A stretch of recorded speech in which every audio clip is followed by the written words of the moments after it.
So hello everyone दोस्तों, क्या हाल चाल आप लोगों का। आज हमारा 1000 वीडियोस की सीरीज का 198 नंबर वीडियो।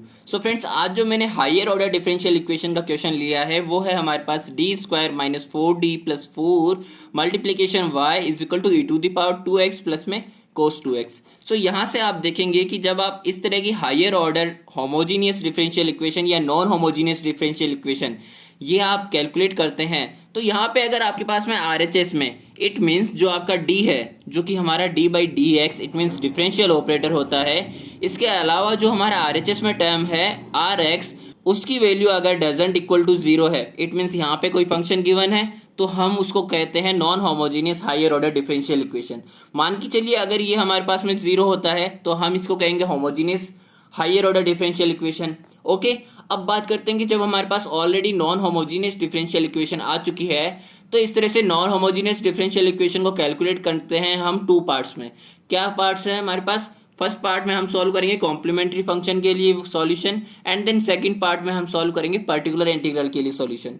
फर्स्ट पार्ट हम फॉलो करते हैं सॉल्यूशन ऑफ कॉम्प्लीमेंट्री फंक्शन, जहां से हमारे पास में हमारी जो इक्वेशन है गिवन वो मैंने लिख दी है, एक बार तो देखिए। अब यहाँ से आपको इस इक्वेशन को सॉल्व करने के लिए इसे कन्वर्ट करना पड़ेगा ऑक्सिलरी इक्वेशन में, एंड ऑक्सिलरी इक्वेशन में कन्वर्ट कर सकते हैं आप by substituting y is equal to E to the power mx। It means जब आप y को अंदर मल्टीप्लाई करेंगे तो यहाँ से मेरे पास में d2y by D x square हो जाएगा ये, क्योंकि मेरे पास d की वैल्यू क्या है, d बाई डी एक्स है ना। तो यहाँ से आप जब देख सकते हैं कि जब मैं d के लिए देखूंगा तो dy बाई डी एक्स हो जाएगा। इट मीन्स y का with respect to x one time differentiation and two time differentiation, तो इन दोनों की वैल्यूज मुझे चाहिए। इट मीन्स ओके, तो मुझे जब y की वैल्यू मिल गई है y is equal to E to the power mx, तो मैं निकालूंगा y का differentiation with respect to x, जो कि आएगा m E to the power mx, and then हम जाएंगे m square E to the power mx के लिए, जो कि हमारे पास क्या हो जाएगा, d2y by D x square की वैल्यू। ओके, तो यहाँ से आप इन दोनों की वैल्यूज को जब हमारे फंक्शन में रखते हैं तो मेरे पास आएगा m square minus 4m plus 4, and जो y हमने कंसिडर किया था e to the power mx वो बाहर रह जाएगा as a common term, and equate कर देंगे e to the power 2x plus में कोस 2x के। अब यहाँ से अगर मैं हमारी ऑक्सिलरी इक्वेशन को साइड में कर लेता हूँ तो उस ऑक्सिलरी इक्वेशन के जो रूट्स होंगे उससे हम कैलकुलेट करेंगे कॉम्प्लीमेंट्री फंक्शन के सॉल्यूशन को। यहाँ से हमारे पास में M square minus 4m plus 4 equate करेंगे 0 के, जिसको सॉल्व करना है हमें रूट्स निकालने के लिए। ओके, तो देखिए ये वाली जो मेरे पास ऑक्सिलरी इक्वेशन है क्वाड्रेटिक इक्वेशन है, जो कि हमारे पास m माइनस 2 का होल स्क्वायर है, जहाँ से मैं m इज इक्वल टू 2 जो वैल्यू है हमारी वो निकाल सकता हूँ। बट ये स्क्वायर है, इसका होल स्क्वायर है, इट मीन्स 2, हमारे पास 2 टाइम आएगा, जिसके लिए मैं कह सकता हूँ कि हमारे पास ऑक्सिलरी इक्वेशन का जो रूट आया है वो रियल एंड मल्टीपल रूट्स है। ओके, अब देखिए जब हमारे पास रियल एंड मल्टीपल रूट्स होते हैं ऑक्सिलरी इक्वेशन के, इस केस में आपको सॉल्यूशन किस तरह से निकालना है, मीन्स कॉम्प्लीमेंट्री फंक्शन किस तरह से निकालना है। तो complementary function is equal to हो जाएगा हमारे पास c1 प्लस एक्स c2, क्योंकि ये 2 टाइम यहाँ पे रिपीटेशन है। मान के चलिए अगर 3 टाइम रिपीटेशन होता तो मैं यहाँ पे लिखता c1 plus X c2 plus में X square c3, and multiplication में हमारे पास ई टू दी पावर जो होती है उसमें x का कोफिशिएंट होता है जो हमारा रूट आया है, तो यहाँ पे मेरे पास रूट आया है 2, it means E to the power 2x हो जाएगी। तो ये मेरा हो गया फर्स्ट पार्ट कंप्लीट, जहाँ से हमने कैलकुलेट किया है कॉम्प्लीमेंट्री फंक्शन की वैल्यू को। अब प्रोसीड करते हैं सॉल्यूशन ऑफ पर्टिकुलर इंटीग्रल हम किस तरह से कैलकुलेट करते हैं। तो अगेन मैंने हमारी जो डिफरेंशियल इक्वेशन थी क्वेश्चन में वो हमने लिख दी है, ठीक है। अब हमारे पास जो जनरल फॉर्मूला होता है पर्टिकुलर इंटीग्रल कैलकुलेट करने का वो होता है हमारे पास 1 में F of D R X. अब डी क्या था हमारे पास, differential operator. F of D क्या हो जाएगा, फंक्शन ऑफ डिफरेंशियल ऑपरेटर, जिसकी वैल्यू क्या है हमारे पास D square minus 4d plus 4, जिसे हम क्या लिख सकते हैं, d माइनस 2 का होल स्क्वायर भी लिख सकते हैं। ओके, इतनी बात आती है समझ में। अब देखिए यहाँ से मल्टीप्लिकेशन में न्यूमरेटर में मेरे पास क्या है, आर एक्स की वैल्यू मैंने क्या बताई थी क्वेश्चन की स्टार्टिंग में, e to the power 2x plus में कॉस 2x। यहाँ से मैंने रख दिया है हमारे आर एक्स की वैल्यू को, एंड डिनोमिनेटर में हमारा आ गया फंक्शन ऑफ डिफरेंशियल ऑपरेटर। अब देखिए डिफरेंशियल ऑपरेटर को मैंने लिख दिया d माइनस 2 का होल स्क्वायर की फॉर्म में, ठीक है। एंड देन जो हमारा आर एक्स है इसको हमने इंडिविजुअली दोनों को डिफरेंशियल ऑपरेटर के साथ में ले लिया है, ठीक है। तो यहाँ से जब हम इसके लिए प्रोसीड करेंगे, जब हमारे पास एक्सपोनेंशियल टर्म होता है आर एक्स में, तब हम किस तरह से निकालते हैं पर्टिकुलर इंटीग्रल की वैल्यू वो देखिए। Particular integral when R X is equal to E to the power A X इस फॉर्म में होता है, तब हमारे पास में देखिए क्या होता है, वन अपॉन में F of D E to the power A X, जो कि हमारे पास ऑलरेडी है ये, ठीक है।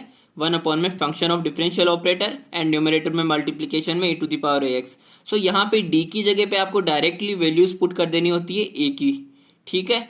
अब ए की वैल्यू रखने से यहाँ पे मेरे पास में जो वैल्यू बनेगी ना, वो value doesn't equal to zero होनी चाहिए, बस ये इकलौती शर्त है और कुछ भी नहीं। अगर डजेंट इक्वल टू जीरो होती है तो मेरा यहाँ पे e to the power A X के लिए जो पर्टिकुलर इंटीग्रल की वैल्यू है वो कैलकुलेट हो चुकी होगी, ठीक है।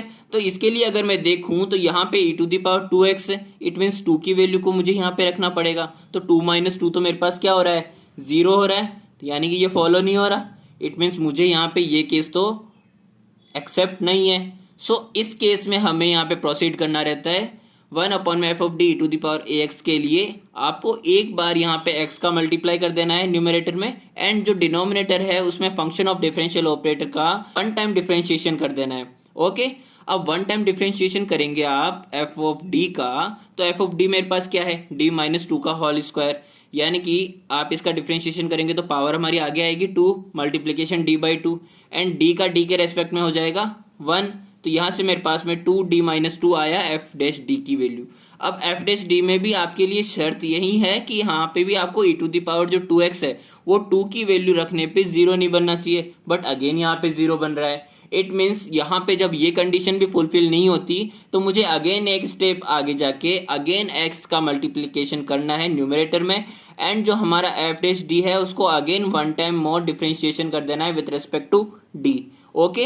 तो यहाँ से एफ डैश डी की वैल्यू मेरे को जब तक टू डी माइनस टू मिल चुकी थी, इसका मैं करूँगा तो टू एज ए कॉन्स्टेंट बाहर रहेगा एंड डी का डी के रेस्पेक्ट में वन हो जाएगा एंड टू जो कि कॉन्स्टेंट है वो जीरो हो जाएगा, यानी कि two multiplication one minus zero.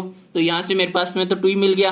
तो यहाँ पे अब जब टू है, डी की रखने की वैल्यू हमारे पास गुंजाइश ही नहीं है, तो मैं क्या कहूँगा कि हमारे पास ये वैल्यू हमारे पास फुलफिल हो चुकी है। It means x square divided by two multiplication e to the power two x, ये हमारे पास हो गया है जब आर एक्स की value e to the power two x है।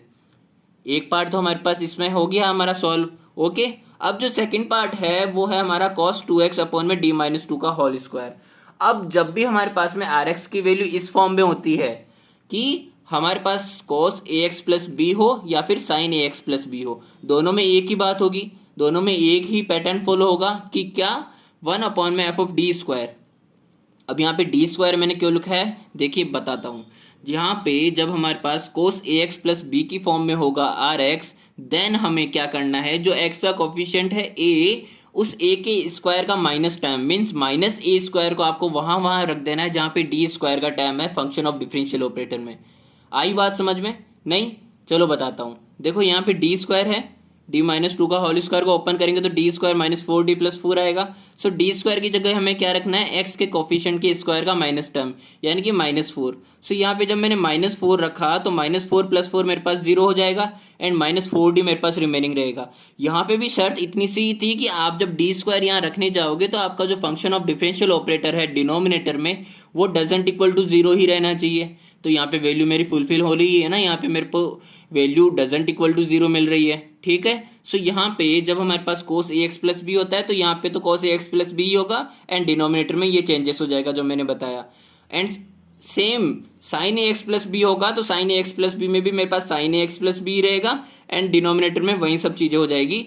डी स्क्वायर की जगह पे आपको माइनस ए स्क्वायर रखना है with the condition f of minus a square doesn't equal to zero. Last page तक हमने यहाँ तक सॉल्व कर लिया था।